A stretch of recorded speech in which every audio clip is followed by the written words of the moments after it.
to help keep you informed about the show.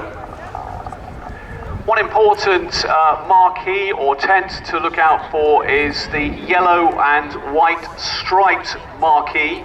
It is in front of the air traffic control tower. It's really worth just checking out where that is as soon as you arrive. Towards the end of the day, we look towards the Navy with the Swordfish, followed by the Black Cats, and closing the display, the Royal Air Force Chinook.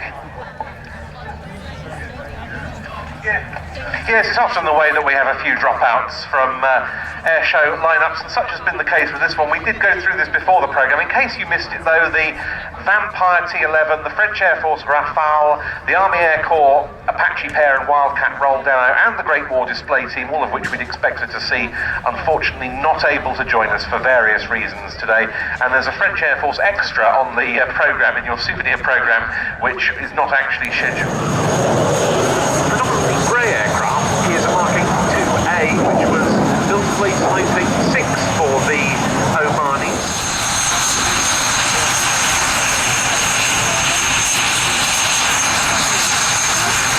Well, I forgot to mention who was in the two Strike Masters. It was Ian Brett and Sean Chidenshire.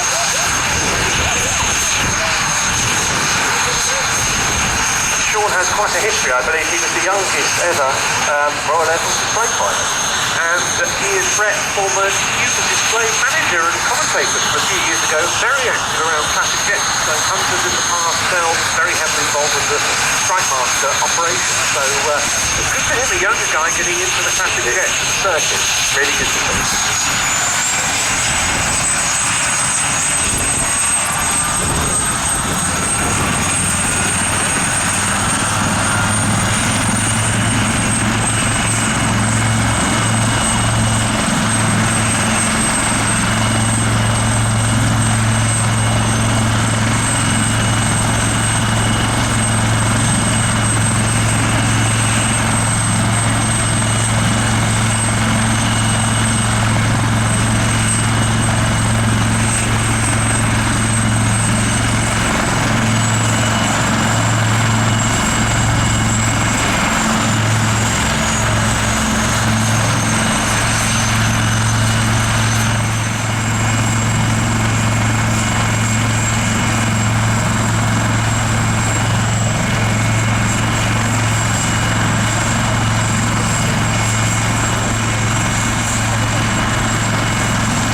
biplane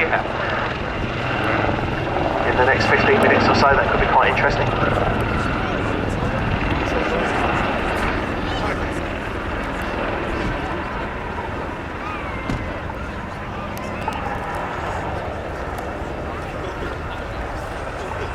The Royal Navy. These are HMA.2s, MHA standing for Maritime Helicopter Attack. I give you the Black Cats.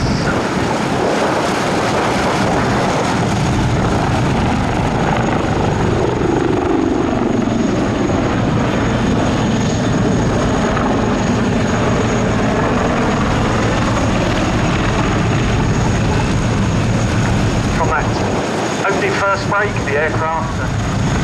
Camera's ready, you can see they're closing for the flat cross.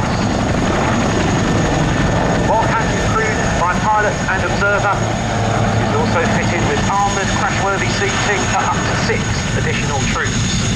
So the aircraft both need to reverse their direction. They do this by, well, it's called a wing over. I guess in helicopter terms, it really should be a pedal turn. It reverses the direction for both aircraft. And this time, as they come to crowd centre, they rapidly decelerate, forming a fast stop manoeuvre. Finish nose to nose.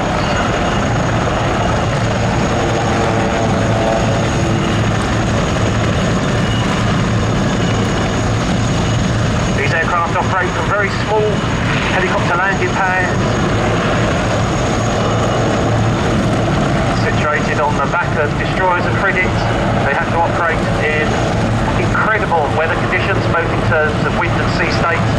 So this kind of precision that you're seeing demonstrated this afternoon is absolutely essential. This is the climbing carousel. The aircraft nose to nose at each other, climbing to round about 500 feet, while also revolving through 480 degrees.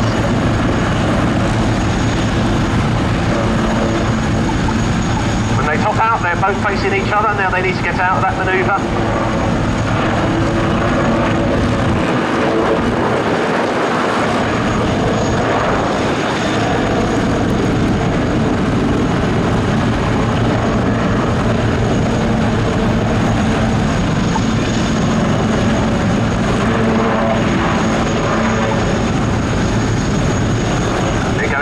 By spot turn away from each other, and then watch for the steep nose down.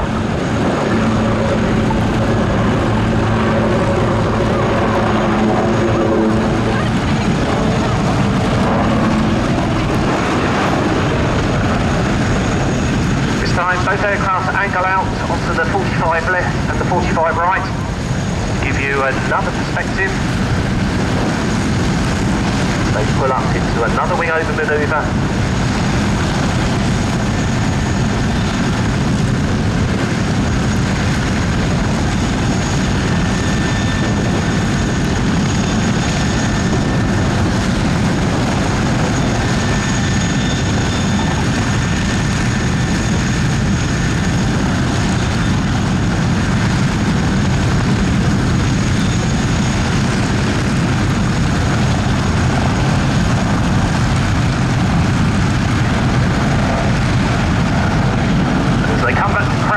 There's a big handful of cyclic within the aircraft. It's do a rapid but controlled climb again up to 500 feet or so. See the nose over in one direction, now in the other.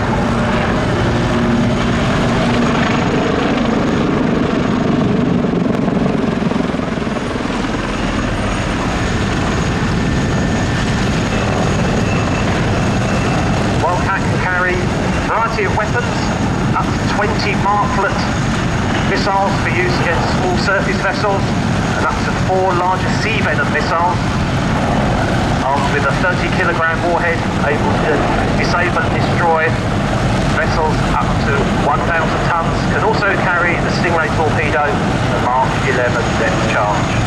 So a little greeting for you coming up here, aircraft transiting rearwards. And they're dipping their nose in salute.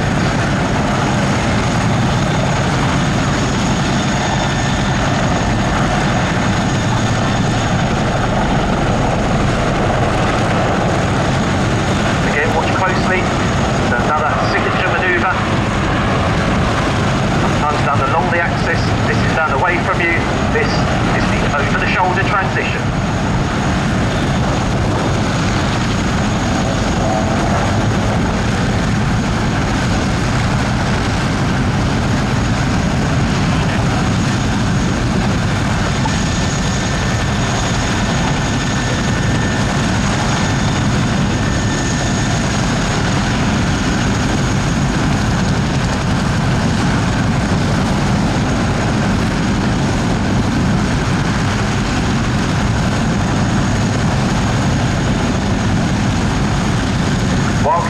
fitted with a nose-mounted Westcam electro-optical device. A very impressive piece of kit, enables the pilot to detect targets in all weathers at long range.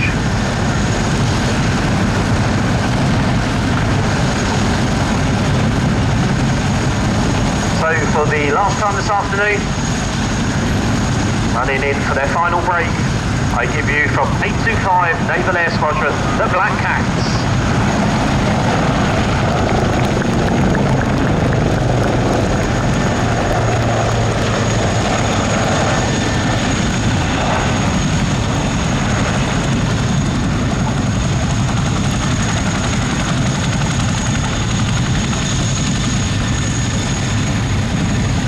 So before heading back home to Yeovilton, Black Cats need to refuel.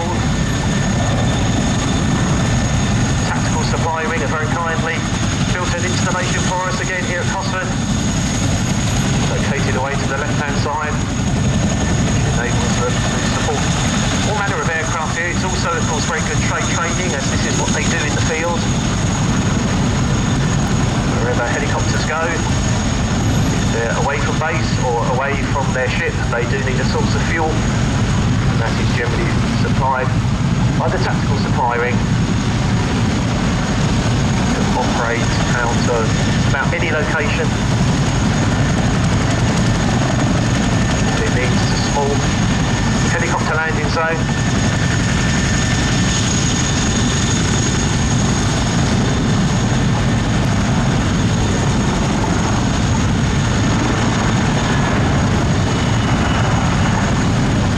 so Black Cats down, and what a lovely joint display that was. It's always good to see dissimilar aircraft together. Biplane, two helicopters, past, present, everything in there. I've got a feeling the Wildcats will still catch up the Swordfish on the way home, even after refuelling. There were some lovely moments when the Swordfish pulls up on frequency. You can tell it's an open cockpit just by the sound of the wind and the noise and the pilot stressing each syllable to make sure.